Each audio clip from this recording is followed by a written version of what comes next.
भाई वाह, इतने दिनों के बाद तेरे हाथ की चाय पीकर तो मजा आ गया। आज भी तेरे हाथों में वही जादू है।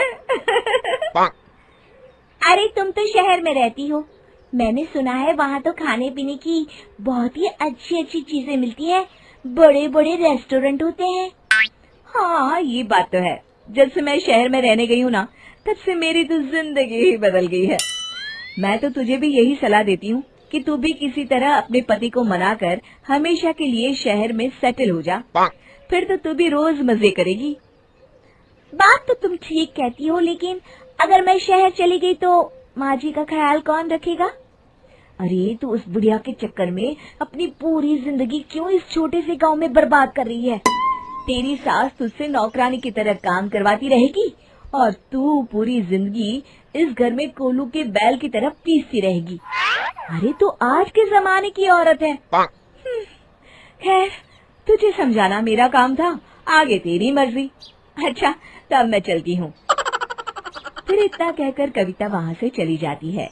लेकिन कविता की कही गई बातें विमला के दिमाग में घूमने लगती है और वो शहर जाने के सपने देखने लगती है।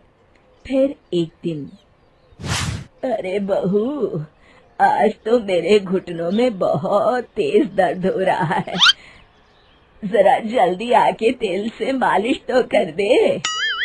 तभी विमला अपने कमरे से बाहर आती है और गुस्से में अपनी सास को जवाब देती है।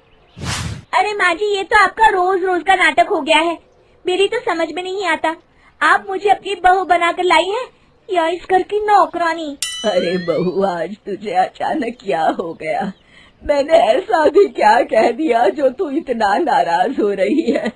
बुढ़ापे में तो बहू ही अपनी सास की सेवा करती है ना। वो जमाना गया माँ जी, मैं आज के जमाने की लड़की हूँ। आज से आप अपना सारा काम खुद करिए। फिर इतना कहकर विमला वहाँ से चली जाती है।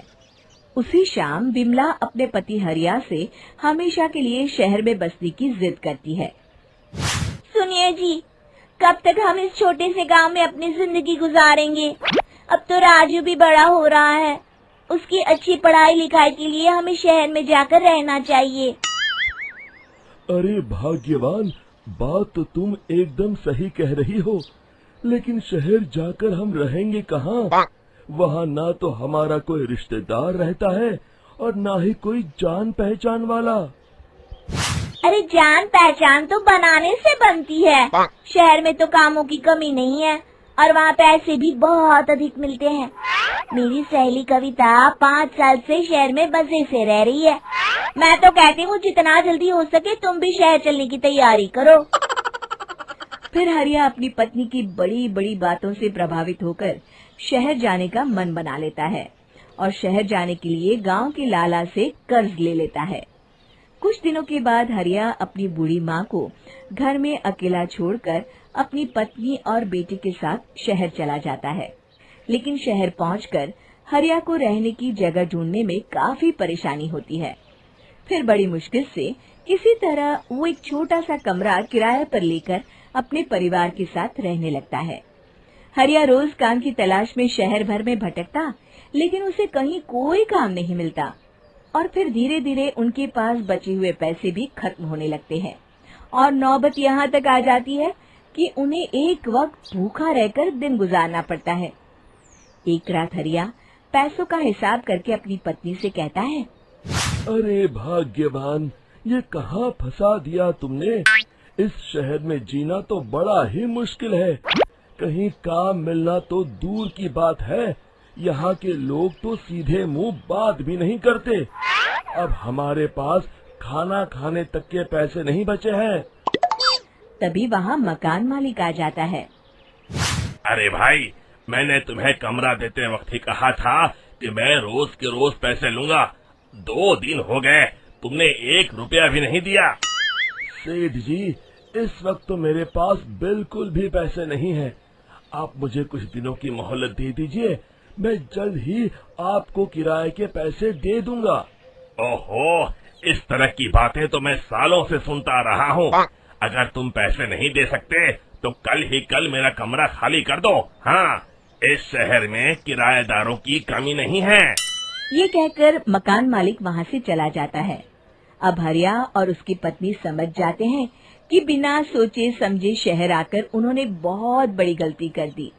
अब इस शहर में उनका गुजारा नहीं हो सकता। फिर अगले ही दिन दोनों शहर छोड़कर गांव चले जाते हैं। विमला घर पहुंचकर अपनी सास से माफी मांगती है। माँ जी, मुझे माफ कर दीजिए। मैंने बाहर वालों की बातों में आकर आपके साथ बहुत गलत व्यवहार किया।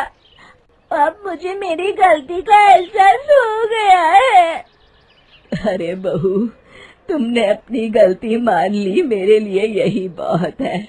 मैं खुश हूँ कि तुम दोनों को वक्त रहते अपनी गलती का एहसास हो गया। फिर विमला अपनी सास की खूब सेवा करती है और वो सभी खुशी खुशी रहने लगते हैं। शिक्षा: हमें बिना सोचे समझे कभी कोई फैसला नहीं करना चाहिए। दोस्तों, हमें उम्मीद है कि आपको हमारी ये कहानी पसंद आई होगी। कृपया हमारे चैनल को सब्सक्राइब करें और सभी अपडेट्स के लिए बेल आइकन जरूर दबाएं। और हाँ, वीडियो लाइक और शेयर करना मत भूलिएगा।